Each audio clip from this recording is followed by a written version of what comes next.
I feel an increasing sense of my own mortality. It's not a foreboding, not at all. It's an acknowledgement, a reckoning. It's math. The math is the math. Hence this series of talks, along with 2 or 3 other deliverables I'll be pushing out this year and next. That's the plan, anyway. Creating an opportunity to restate and reaffirm the message that I have shared over these last few decades. For those in my inner circle, for any others who care, and for those brave souls who might come across this work in the future. Matthew 25:13. Ye know neither the day nor the hour. And then Matthew goes on to say, not even the angels in heaven know.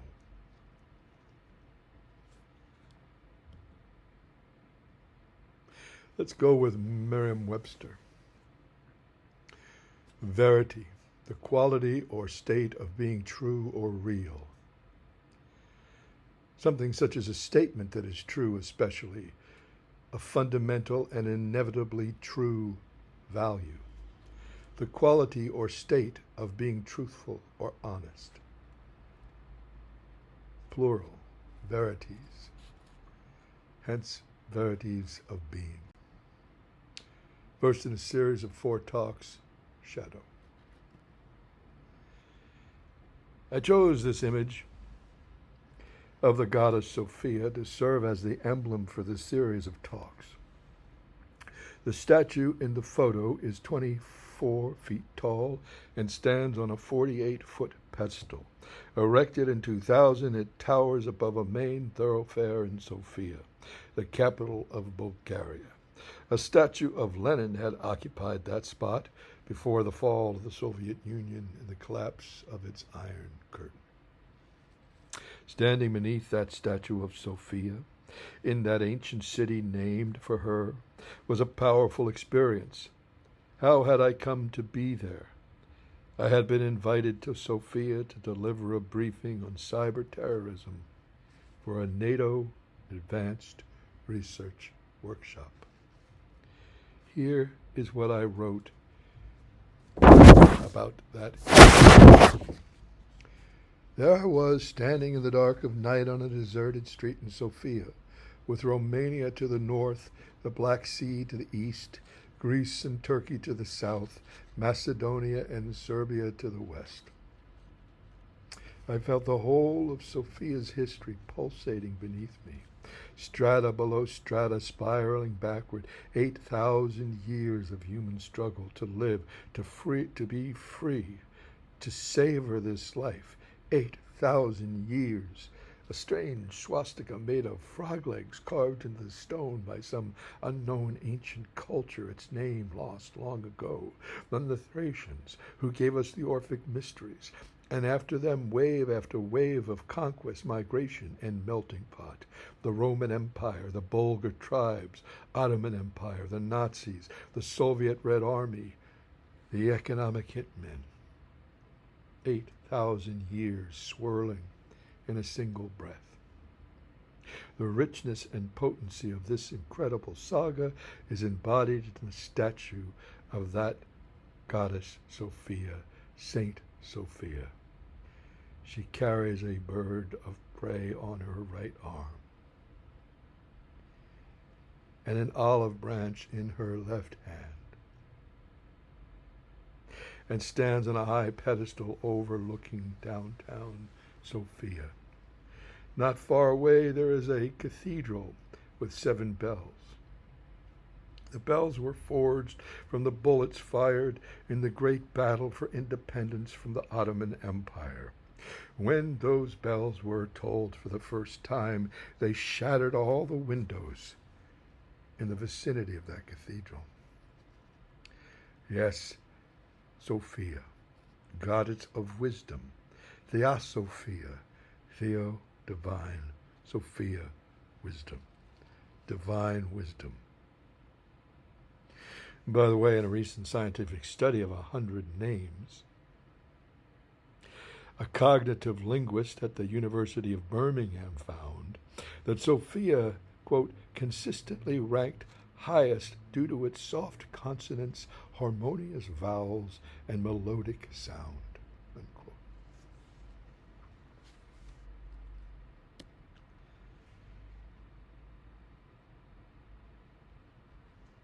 I can confidently say I am an expert on darkness and the shadow and on evil.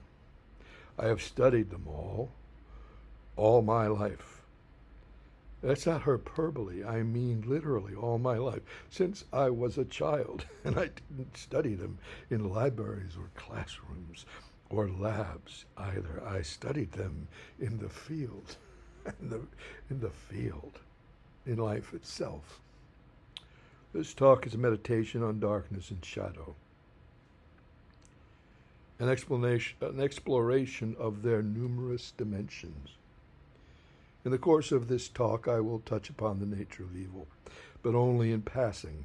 Evil is not synonymous with darkness and shadow, not in the least. What is a shadow, after all? For there to be a shadow, there must be a source of light. For example, the sun. Then there must be an object which blocks the rays of that light source, a physical object, a dense form, a substantial thing, for example, the physical body of a human, let us say your physical body or mine. The object which blocks the rays of light creates its own shadow, a space of darkness, the contour of which matches that of your physical body, mysteriously, mystically, even though it only exists as a byproduct of your interaction with the source of light behind you. The shadow leads you, yes, even though it only follows your movement. It goes on ahead of you. The shadow arrives where you are going before you do, and then, depending upon the geometry of circumstance, it may vanish for a while, until you move on, interjecting yourself once again between the source of light behind you and the path ahead. Looking in the mirror, you see what there is to see. But looking into your shadow, you see what you cannot see. The shadow has so much to teach us. It carries so much information, mysterious information, about where we are going and maybe even why.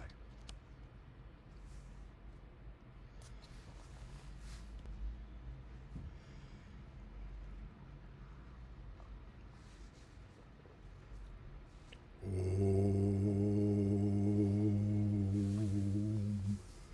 Varoshana, indigo blue of the midnight sky, all-pervading voidness, some mantra Bhadra personified.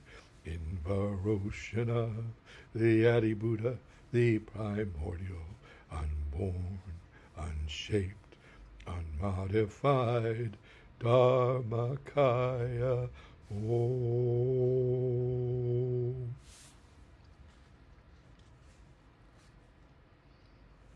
For those who don't know, Varoshana is one of the 5 Dhyani Buddhas, meditation Buddhas, wisdom Buddhas, medicine Buddhas.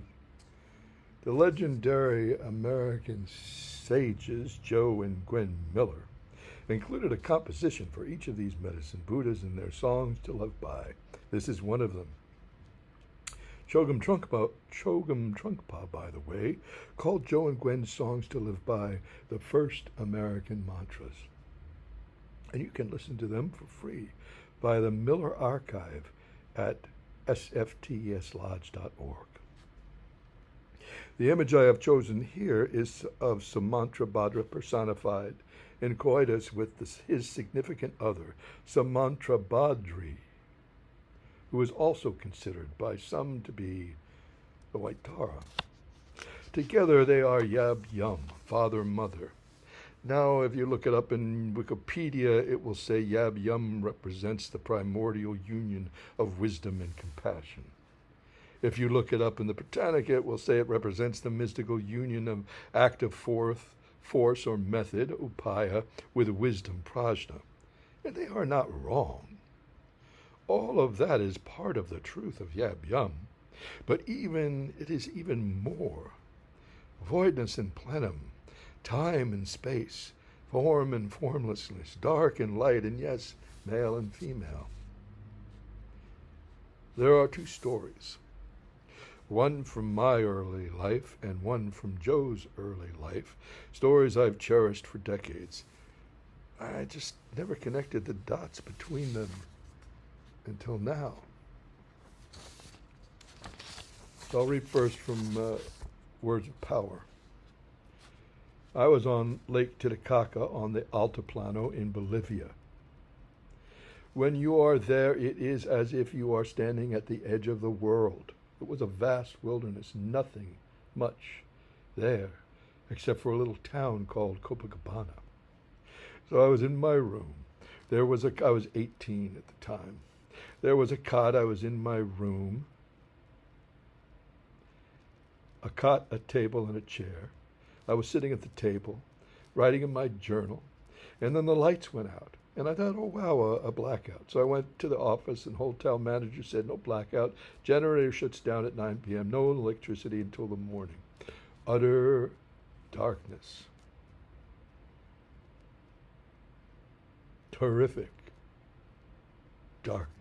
I won't say terrifying, I'll say terrific darkness. Primordial darkness. I had never seen or felt such a depth of darkness before. After all, I was an urban dweller, had grown up on the streets of Manhattan and the Bronx.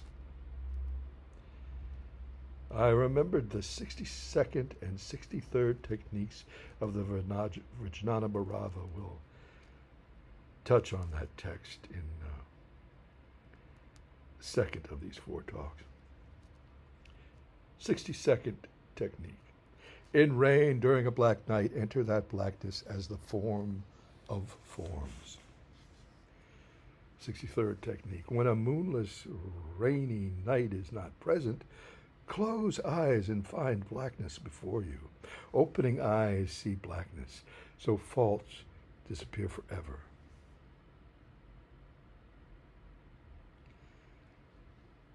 That night, my relationship with darkness changed. And ever since then, I have turned the statement in Gospel of John inside out, John 1:5. The one that reads, the light was in the darkness, and the darkness comprehendeth it not. I turn it around. The darkness was in the light, but the light comprehendeth it not. Both are true. Both occupy the same space of truth. And this is from Great Song, Life and Teachings of Joe Miller. One night when Joe was 12 years old, he went out to the outhouse. Looking up at the dark sky, he saw what seemed to be two vast human figures outlined in stars, a male and a female in coitus. He felt he had seen something sacred and mysterious. Many years later, he understood the epiphany better when he came across the following footnote. Visualize the energizing aspect of the cosmos as being the Divine Father, Yab, and the intellectual aspect of the Divine Mother, Yum. Think of them as being in union, inseparably one. Realization of this divine at-one-ment is the goal, the great symbol. On one level, Joe's anecdote tells of a young boy's awakening sexuality. On another, it is a tale of a being with many lifetimes of questing behind him, receiving a message. At the age of 12, Joe had a vision in the outhouse. Half a century later, in his talks, the balancing of the polarities was a profound and recurrent theme. Yab, Yum, Shiva, Shakti, truth, love, heart, mind, form, formlessness, light, darkness, unity, uniqueness. So both Joe and I had experiences, deep, rich epiphanies concerning the nature of the indigo blue of the midnight sky. and of the cosmic tantra of Yab Yum, each in our own way, in our own circumstances, and long before we met, long before we would immerse ourselves in texts and iconographies that would explain these experiences. Om Varoshana indigo blue of the midnight sky, all-pervading voidness, Samantra Bhadra personified, in Varoshana, the Adi-Buddha, the primordial, unborn, unshaped, unmodified, Dharmakaya Om.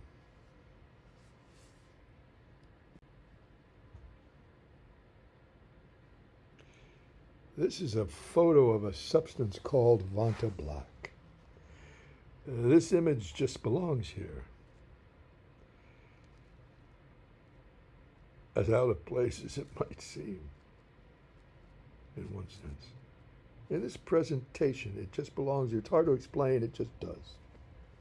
Manufactured by humans, Vanta Black absorbs up to 99.965% of visible light. When applied to three-dimensional objects, this substance produces the appearance of a two-dimensional surface, or void space. It's used for preventing stray light from entering telescopes. Thank you, Wikipedia. Something else that belongs here, although like Vanta Black it might not seem to, is the text of an undated, handwritten note from the great Carl Sagan, who was at the time he wrote this a mere undergraduate at the University of Chicago. Quoting the young Carl Sagan now, circa early 1950s. There is a wide, yawning, black infinity. In every direction, the extension is endless. The sensation of depth is overwhelming, and the darkness is immortal. Where light exists, it is pure, blazing, fierce. But light exists almost nowhere, and the blackness itself is also pure black, pure and blazing and fierce. But most of all, there is very nearly nothing in the dark, except for little bits here and there, often associated with the light. This infinite receptacle is empty. This picture is strangely frightening. It should be familiar. It is our universe. Even these stars, which seem so numerous, are as sand, as dust, or less than dust, in the enormity of the space in which there is nothing. Nothing. We are not without empathetic terror. When we open Pascal's Pensives and read, I am the great silent spaces between worlds. I am the great silent spaces between worlds. Now, space is consciousness, and consciousness is space. And this is not poetry. This is not metaphorical. This is mystical truth, occult truth, and increasingly scientific truth. But nonetheless, it is literal. Scientifically.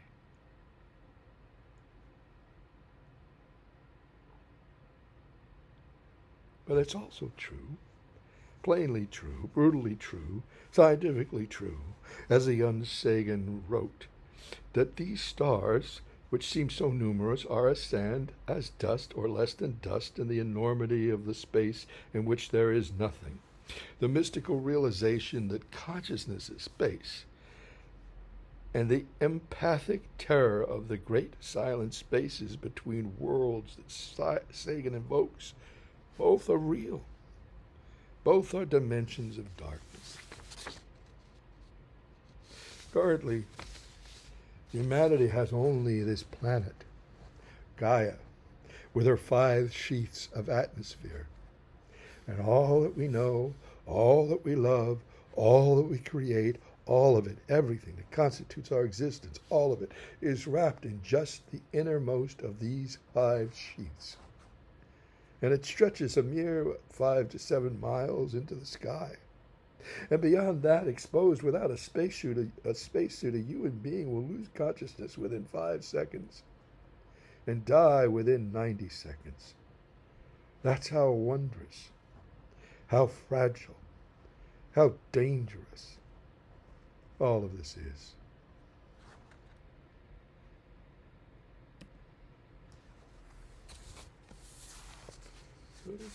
Just as space is consciousness, and consciousness is space, the void is the plenum, and the plenum is the void. Without embracing these huge, all-devouring paradoxes, we cannot approach the mysterious truths of life in the universe. So now, refocusing on the plenum, dipping deep into myth, reaching far, far back in time, we explore not the dawn of creation, but the night of creation.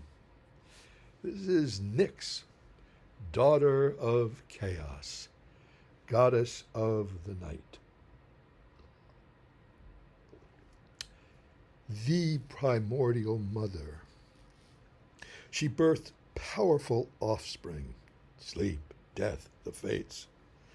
The Orphics say, this is now I'm going to read you from Robert Graves' Greek myths, quote, the Orphics say that black-winged night, a goddess of whom even Zeus stands in awe, was courted by the wind, and laid a silver egg in the womb of darkness, and that Eros was hatched from this egg, and set the universe in motion. Eros was double-sexed and golden-winged, and having 4 heads, sometimes roared like a bull or a lion, sometimes hissed like a serpent, or bleated like a ram. Night lived in a cave with him, displaying herself in triad, night, order, and justice. Eros created earth, sky, sun, moon, but the triple goddess ruled the universe. Unquote. The creative imagination has a lush atmosphere. Its soil is dark and fecund. Welcome to the true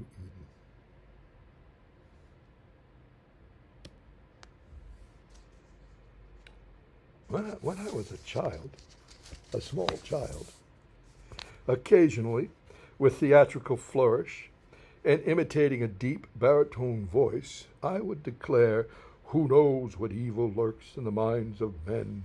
The shadow knows. I was quoting the opening lines of a very popular radio show, The Shadow, 18 seasons, 677 episodes, starting off with the great Orson Welles as the voice of the shadow.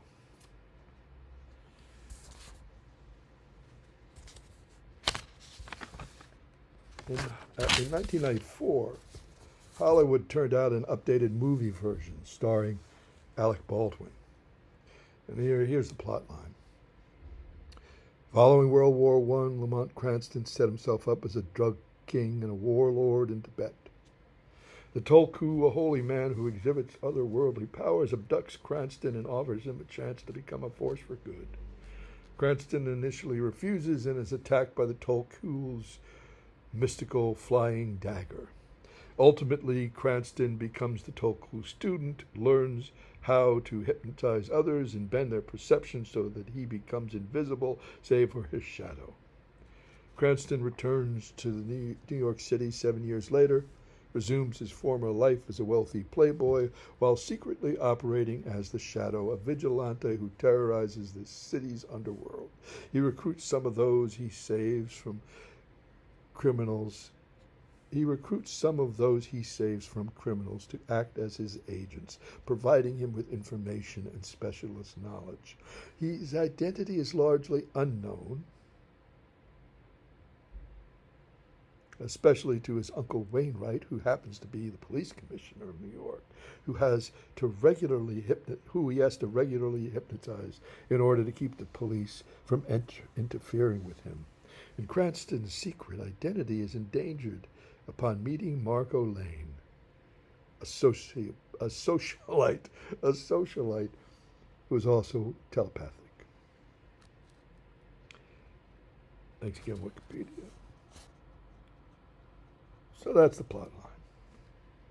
But there's a mystery, the plot line of the shadow. But there's a mystery in all of this for me, a mystery concerning the radio version, the one that inspired me to burst into rooms as a little boy bellowing, "Who knows what evil lurks in the minds of men? The shadow knows." Oh, because the show ran from 1931 to 1954. But I was born in 1953. So I was just 1 year old when the radio show ended its run. I can only assume I heard it in reruns throughout the 1950s. I did have a transistor radio that was very important to me. I remember hearing Martin Luther King's voice for the first time on that radio.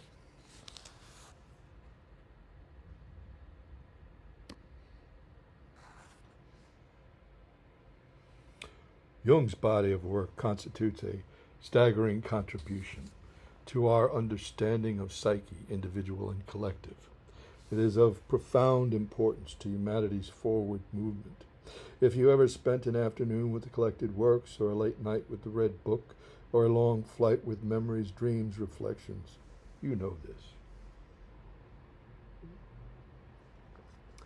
Evoke his presence here because it is Jung who called forth the shadow, naming it, entering it as an explorer, and leaving behind the coordinates for those who choose to see and know what had hitherto been cloaked in darkness.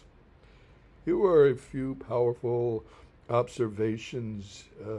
I've curated a few quotes on the shadow from Jung's work. I'm not going to read them all. They'll all be in the transcript. But the script for this talk. But I will pick out a few of the powerful observations from this true scientist and genuine mystic. How can I be substantial if I do not cast a shadow? I must have a dark side, also, if I am to be whole.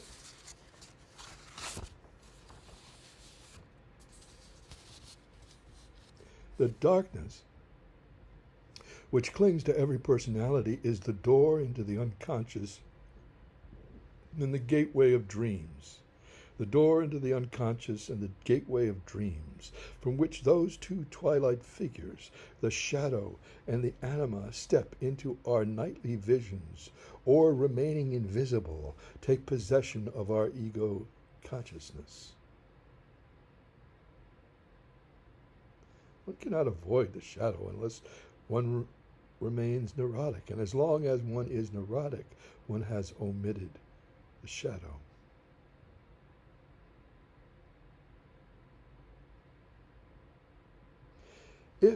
It has been believed hitherto that the human shadow was the source of all evil. It can now be ascertained on closer investigation that the unconscious man, that is his shadow, does not consist only of morally reprehensible tendencies, but also displays a number of good qualities such as normal instincts, appropriate reactions, realistic insights, creative impulses.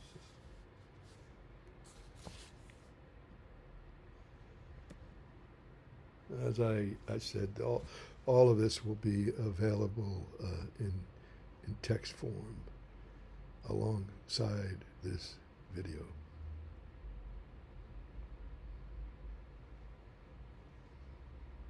If you get rid of qualities you don't like by denying them, you become more and more unaware of what you are. You declare yourself more and more non-existent, and your devils will grow fatter and fatter.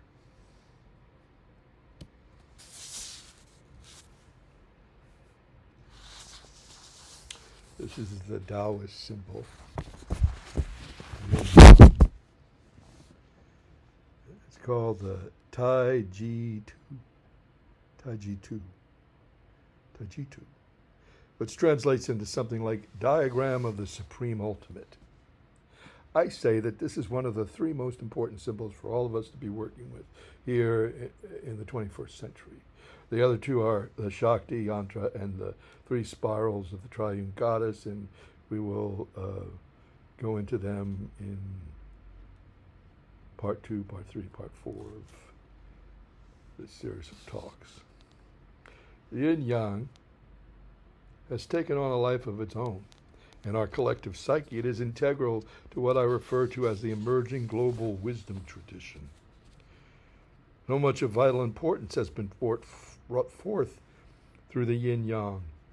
Taoism itself, Chinese medicine, yin yoga, so much.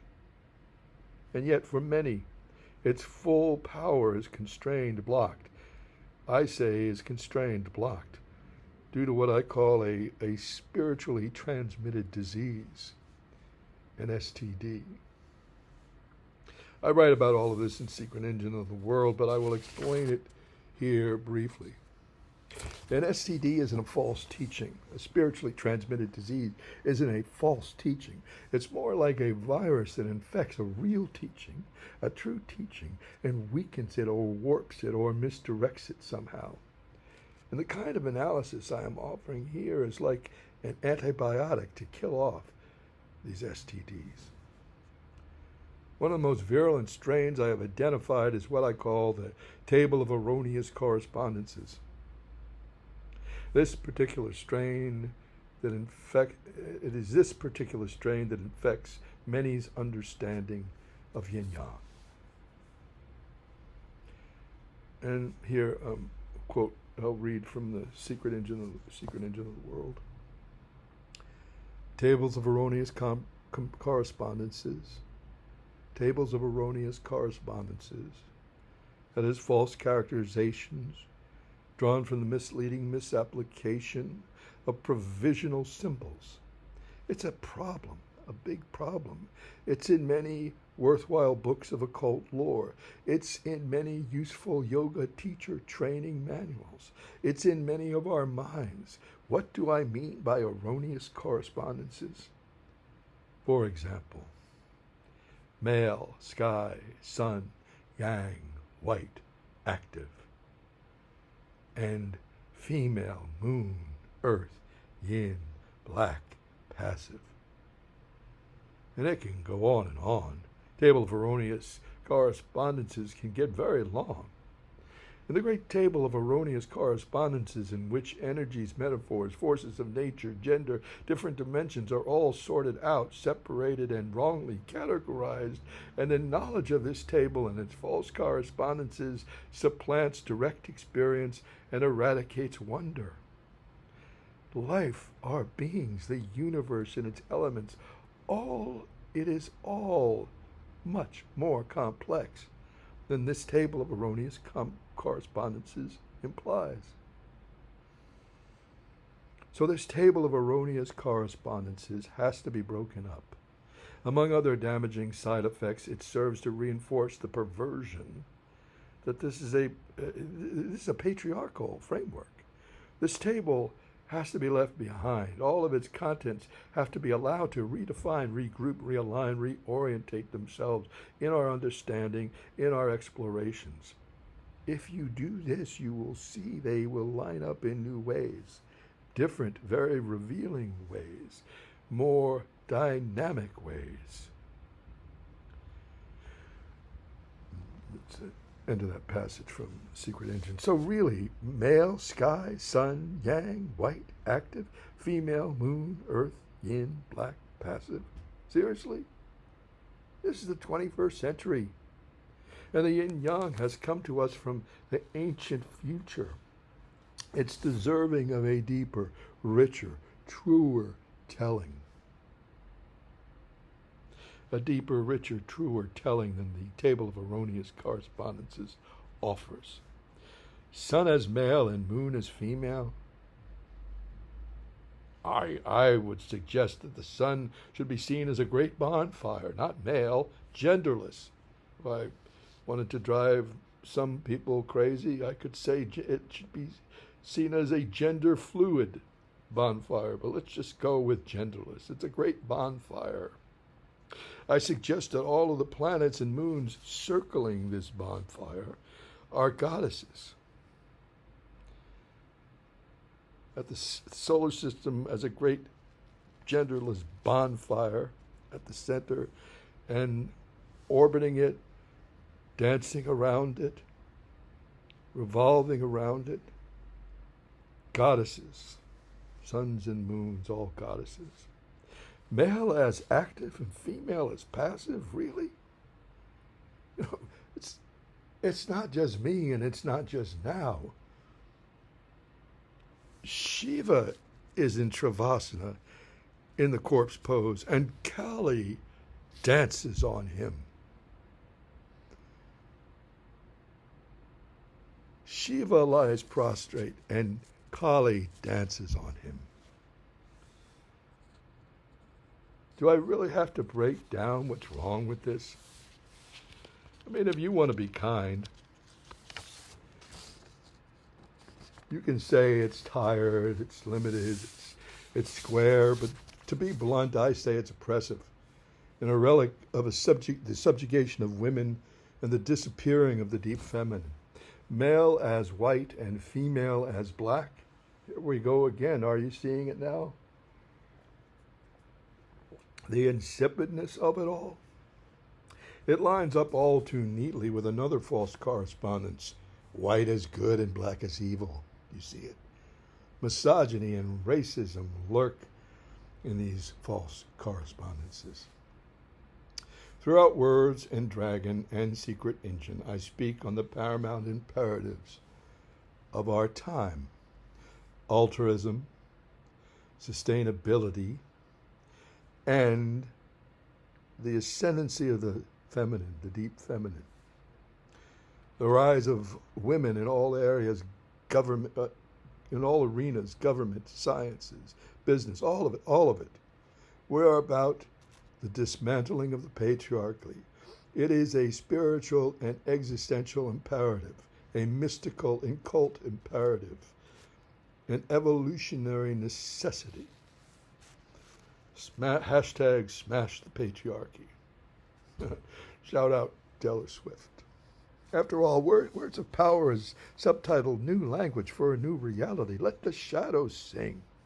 Let the yin and yang rap freely for themselves. Listen, explore everything within the circle of the yin-yang is holy. The wave of yin, the wave of yang, the dash of each at the center of the other, all holy and dynamic and beyond binary. There is no evil in any of it.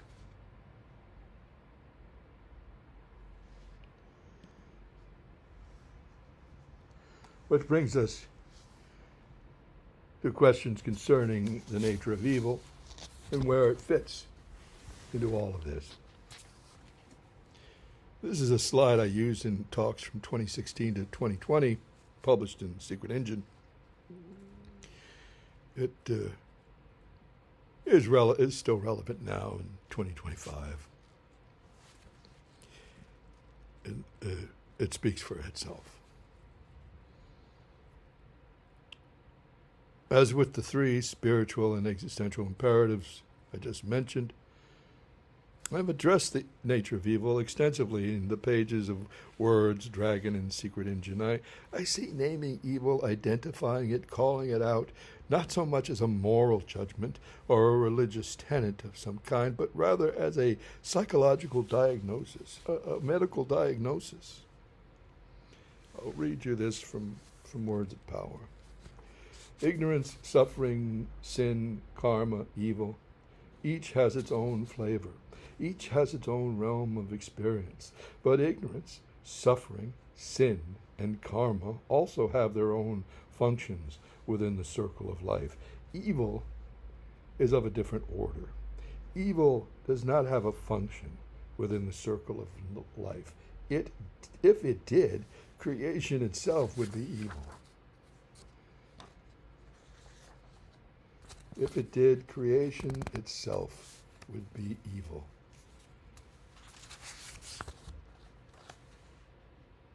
Even if the supposed function of evil was extremely limited, creation would not be what it is. It would not have an essential beneficence. It would not be of the nature of divine love. Divine love, divine life does not, could not, would not tolerate evil. It does not allow for some function of evil within the circle of life. Nothing that is beneficent in its essence would find any acceptable role or function for evil. Any philosophy or religion or system of mysticism, esotericism, or occultism that allows some functionality for evil within the circle of life is inherently flawed. Evil is outside the circle of life. Ironic, isn't it? That evil so often garbs itself in white while projecting itself on the black and vilifying the black. But evil has no color. It's neither black, yin, nor white, yang. It is colorless. It is not part of life. It is indeed, as I said, above anti-life. It is anti-life.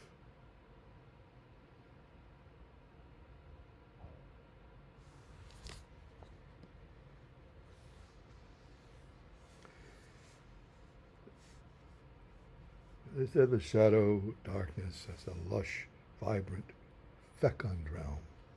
Yes, there are bad neighborhoods within the shadow. But there are also art colonies and witch covens thriving there. So much of our creativity arises from the darkness. So much of our sexuality too. So much of what we experience as beauty. So much of our aesthetics. Mystery itself has its nest in shadow. I call this shadow region the scintillant deep. Consider this from the great Audre Lorde, self-proclaimed black lesbian mother, warrior, poet. Quote, "These places of possibility within ourselves are darkness because they are ancient and hidden. They have survived and grown through that darkness. Within these deep places, each one of us holds an incredible reservoir of creativity, of unexamined and unrecorded emotion and feeling. The woman's place of power within each of us is neither white nor surface. It is dark, it is ancient, and it is deep." Audre Lorde.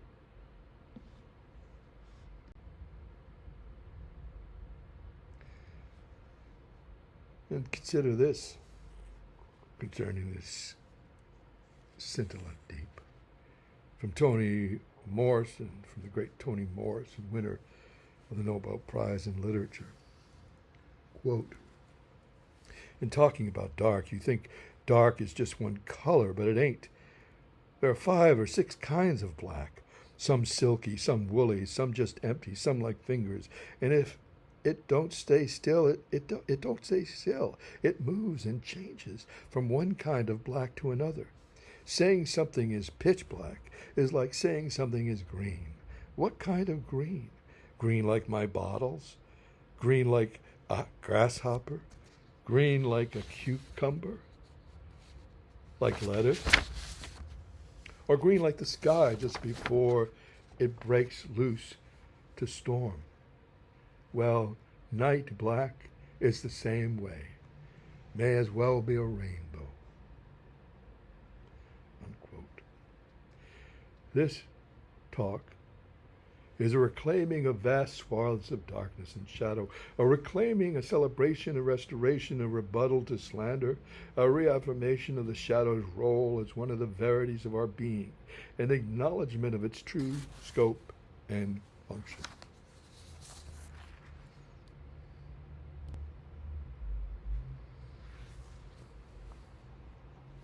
There's something else of vital importance to your well-being, both mental and physical, and to your very survival, that resides within the dark hemisphere. Your edge is there, waiting for you in the shadow. There's a photo of Chadwick Boseman's Black Panther costume from Marvel Studios' Captain America Civil War 2016.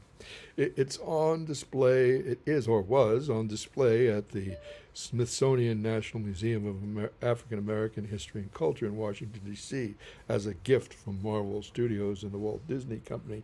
I say was or is because this blessed institution is currently fighting for its life. I can't really say more in the context of this talk, but you can Google it. You will need your edge, especially now. You need your edge and your no. Every strong yes needs a robust no.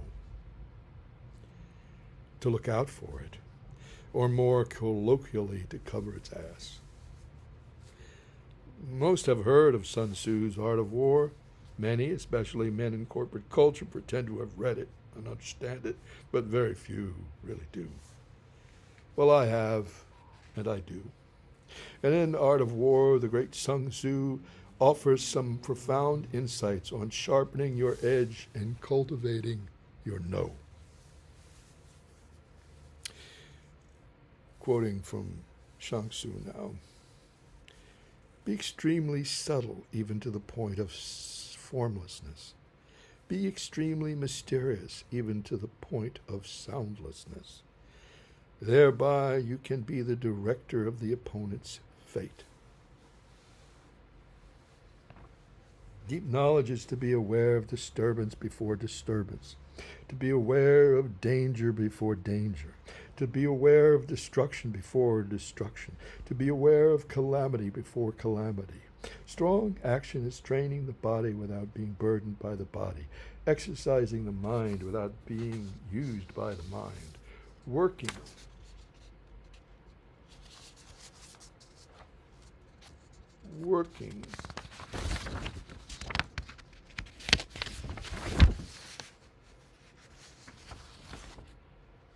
I'd to quote over again because I lost my page there for a moment. Deep knowledge is to be aware of disturbance before disturbance, to be aware of danger before danger, to be aware of destruction before destruction, to be aware of calamity before calamity. Strong action is training the body without being burdened by the body, exercising the mind without being used by the mind, working in the world without being affected by the world, carrying out tasks without being obstructed by tasks, whether in an advantageous position or a disadvantageous position. The opposite state should always be present to your mind. O divine art of subtlety and secrecy, through you we learn to be invisible, through you inaudible, and hence we can hold the enemy's fate in our hands. Well, now you can say, Sun Tzu.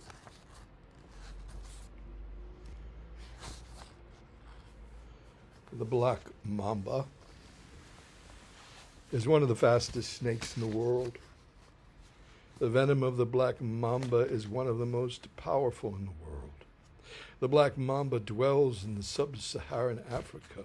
The black mamba are actually dark brown or gray in color. The name black mamba refers to the interior of its mouth. Fastest, most venomous, a worthy symbol for your edge, a powerful totem, just like the intelligent vibranium body armor of the Black Panther. Matthew 10:16. Behold, I send you forth as sheep in the midst of wolves.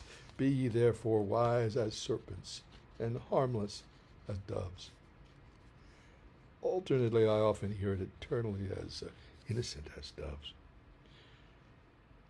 In one of the sermons published in Strength to Love, Martin Luther King preached on Matthew 10:16.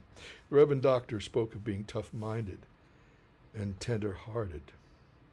Jesus recognized the need for blending opposites. This is quoting Martin now. Jesus recognized the need for blending opposites. He knew that his disciples would face a difficult and hostile world where they would confront the recalcitrance of political officials and the intransience of protectors of the old order.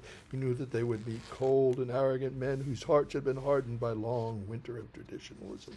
So he said to them, "Behold, I send you forth as sheep in the midst of wolves." And he gave them a formula for action. "Be ye therefore wise as serpents and harmless as doves." It is pretty difficult to imagine a single person having simultaneously the characteristics of the serpent and the dove, but this is what Jesus expects. We must combine the toughness of the serpent and the softness of the dove, a tough mind and a tender heart.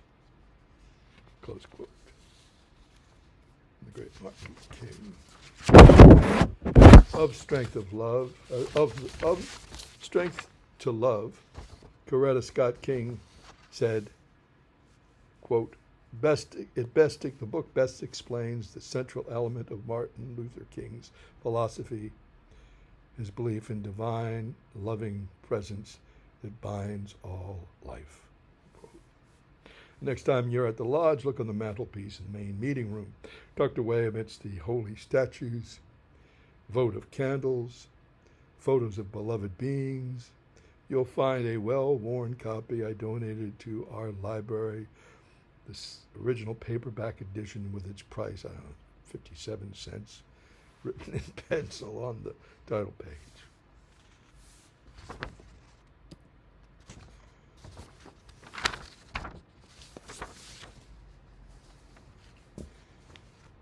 There's myth, and then there is myth.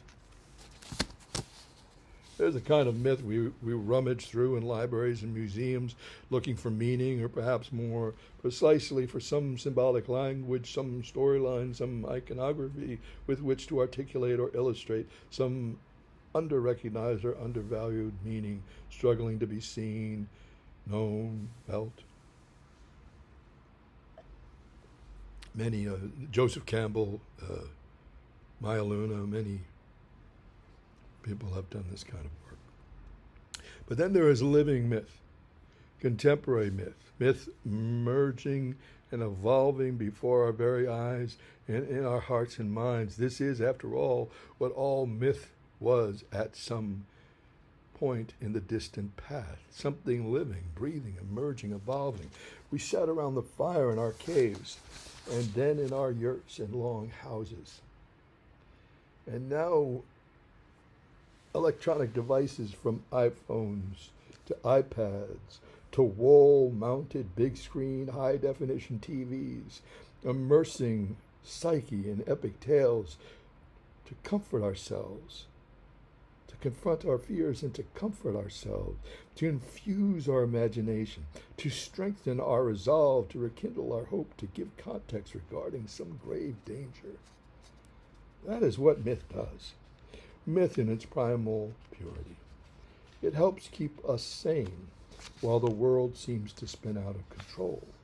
From Beowulf to the Iliad to the Lord of the Rings to Star Wars and Harry Potter, it has always been thus. The human species is at a critical juncture in its evolution. I have written and spoken about all of this for the last 20 years. Either we adapt and align ourselves with Gaia herself and with our better selves, or we slide deeper into madness. That's not hyperbole, it's historical fact.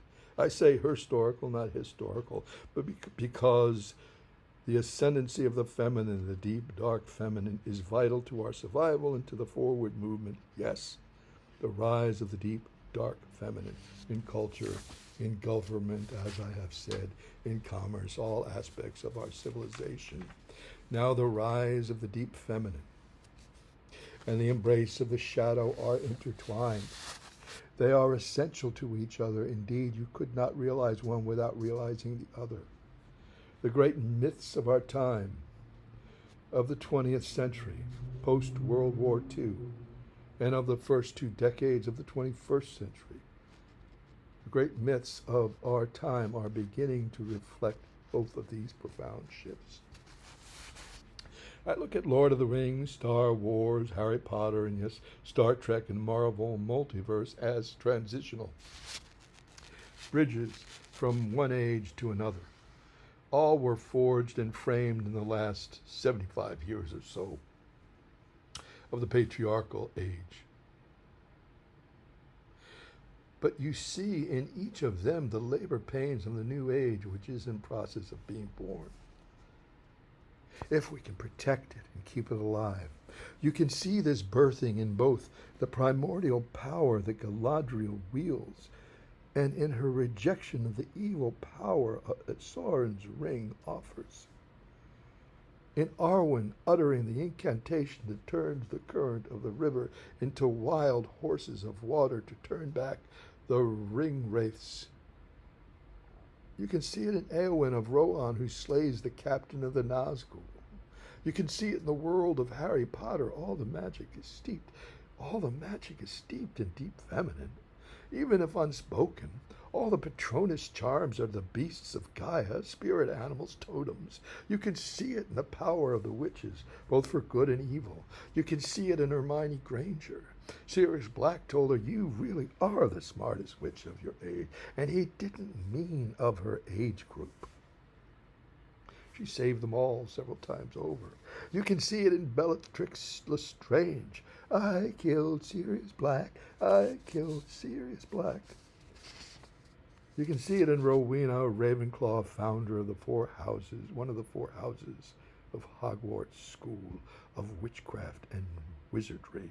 And of course in Potter himself, the chosen one, being the only being to ever survive Voldemort's death curse. An infant, Potter only survived the attack through the shielding offered by his mother's love, Lily Potter, a powerful witch who gave her life, saving him. In Star Wars, there is the evolution from Leia, a warrior princess who strangled Jabba the Hutt using the very chain with which he had enslaved her, to Padma, queen and mother of the great Jedi Luke and Leia. Padma died in childbirth after violent abuse at the hands of her toxic male husband, Anakin, who would become Darth Vader. And then, of course, full on deeper into the 21st century with Rey, the feral scavenger girl who takes on the mantle of Skywalker in the third Star Wars trilogy. You can see it in the Marvel Universe. The ascendancy is moving the wicked Wanda, the Amazons of Wakanda, the Black Widow, Captain Marvel herself. And then there are fully 21st century mythology breakthroughs, for example, Maleficent and Wheel of Time. Maleficent, dark fairy, shapeshifter, phoenix, horned queen of the Moors, or the raven familiar, Moraine, the master spy in Wheel of Time, Aes Sedai, servant of all, women who can channel the one power and have been trained in the White Tower. These myths are living, breathing, evolving before us, within us. With each iteration they advance. There is still patriarchal framing that has yet to fall away, but it is falling away. And there are those too deeply embedded conditionings that have to be dismantled. As I mentioned, male active, female passive, white good, dark evil. Well, what about Star Wars? When talking about the dark side of the Force. The point here in this talk is that the shadow is a vast realm, one of the two hemispheres that define the circle of life. In the Star Wars legends, when evil emerged, it wrapped itself in the cloak of darkness. But the darkness, as we have articulated in this talk, is so much more. And after all, in Wheel of Time, evil wraps itself in white. The children of the light, a military priesthood, garbed all in white, hunting down the witches, healers, seers, sorceresses, torturing them, burning them at the stake. I enjoy imagining a fourth Star Wars trilogy, which starts with Rey returning to the remote island where the library of the Jedi had been hidden before Yoda burned it down, and where Luke had lived in seclusion until Rey found her way to him in The Force Awakens. And in this first movie of the fourth Star Wars trilogy, Rey finds a notebook Luke had hidden there, a notebook that delineates a new paradigm for living and working in, with, and through the Force. A notebook in which he sorts it all out, what light and dark really are, what evil really is, all of it. A new dispensation for a new age. Meanwhile, you have to install your own filters and translators in your viewing and sharing. But after all, it's a work in progress, this new age. The transition is well underway. The transformation is well underway with each iteration of the great myths. With each iteration, the great myths refine themselves. More are coming.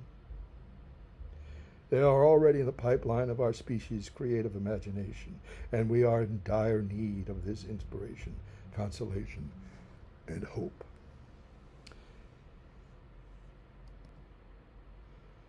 This series of 4 talks offers new perspectives, new framing, new language, new vision. I suggest to you that it is an artifact of the ancient future, one of many, one that contributes to what it means to be truly human in the 21st century. Verities of Being is meant to offer some insights on what you are a part of, how you have been provisioned for this journey, and what you are capable of. The Verities of Being is an affirmation and celebration of our primal reality. In a very real sense, Verities of Being is just a jazz composition inspired by that great proclamation of the legendary American sage Don Miller. Just be. That's how he would punctuate his teachings at every turn. Just be.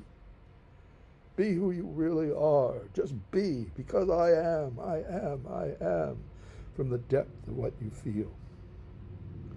Verities of Being also draws on another mainstay of the legendary American sage Joe Miller for inspiration. As a thing is viewed, so it appears. Joe took that from his friend Dr. W.Y. Evan Wentz's Tibetan Book of Great Liberation. As a thing is viewed, so it appears. I've spoken about the singularity and written about it for 2 decades now, what it is and what it is not. And many are focused on AI and all the profound implications of all that, and it is one of the most serious issues of our time. But I say the singularity is already upon us, and we most people miss it. The singularity is us. We have created a singularity. And either we have a great leap forward or devolution or even extinction. Our world has to change. We have to change. The world that we built for better and worse has resulted in an ecological crisis, a planetary ecological crisis, a political crisis, an economic crisis, a psychological crisis, but above it all, pervading it all, planetary ecological crisis. We are reorganizing, reorienting, recalibrating, realigning our minds. It means an overhaul of our languaging on race, on gender, on our species itself, on what progress means to us, on what development means to us, and it places it within this and its place, our place, within this great green goddess, Gaia, and within the vastness, the cosmos itself. Of course, this recalibrating, realigning, reorganizing, relanguaging, of course this angers and frustrates some, annoys, intimidates some, because it undermines the foundation of their reality, or what they perceive to be reality, their worldview. Well, if your worldview, if your, quote, reality, unquote, is predicated on false and toxic disinformation, shouldn't you want to move on?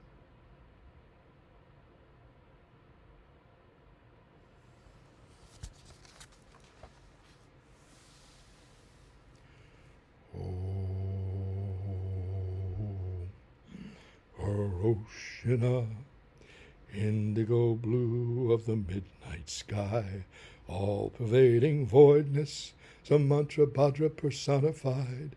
In Hiroshima, the Adi Buddha, the primordial, unborn, unshaped, unmodified, Dhammakaya.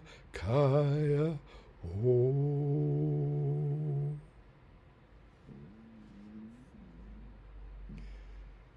May the Vajra of the heart be realized in this lifetime. Shiva.